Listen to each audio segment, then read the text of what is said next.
Di ba? Hindi nga, ang nagtataka ako, partner, ano? Gusto mo, assertive si China. Pag ginat mo yung budget ng Department of Transportation, nasa ilalim doon ng Coast Guard.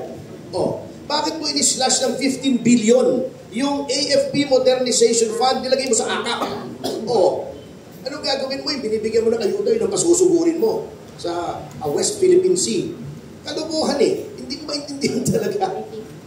Benedict, di ba? Yes, Tayo talaga, pinoprotektahan natin ang ating mga OFW, mga Overseas Filipino Workers. Kaya ako rin, lumabas para tumulong dahil mga ninuno namin, OCW Overseas Chinese Workers, kasama niyan, OCW yan, contractor lang, hindi nga, sabi pa nila parang engineer, hindi. Contractor siya for the driverless car, no? Sabi ko, carless, driverless car pala, self-driving, autonomous self-driving. Tsaka yung company, chinek ko talaga, ang kliyente niya, taga-Australia, US, Taiwan. Kung may suspicion na ang company na yan, merong ganyang klaseng background, hindi makikipagkontrata ang US, ang Canada, Australia, Korea pa nga yata, and Taiwan. No? Yun yung nakita ko kasi international standard, lahat US allies ang mga kliyente.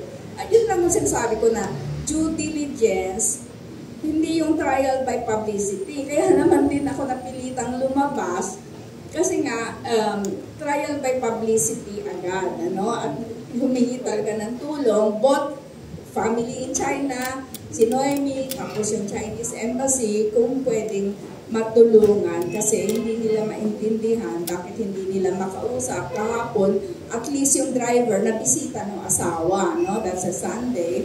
So ngayon, iniisip namin yung bata muna askasuhin namin kasi mataas ang lagnat at hinahanap yung nanay niya, tatay niya, so asususin na, then we will be going, no? Para maganda yung suggestion ni attorney, sabi niya, baka sabihin na natin, i-file na para magbayad na kami ng,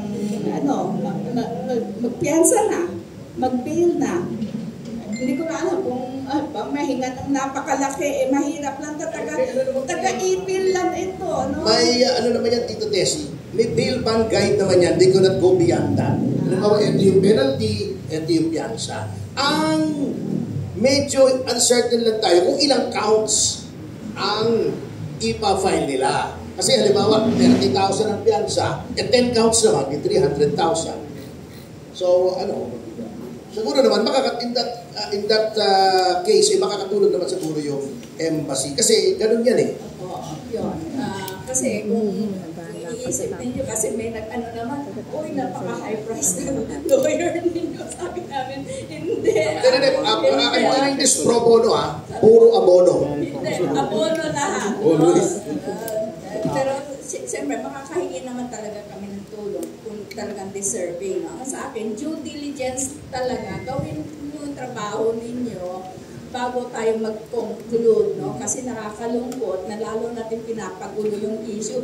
In a country na marites is a national pastime, hindi natin kailangan mag-hire ng mga spy. Thank you po. Alam niyo nga, ito lang, I would just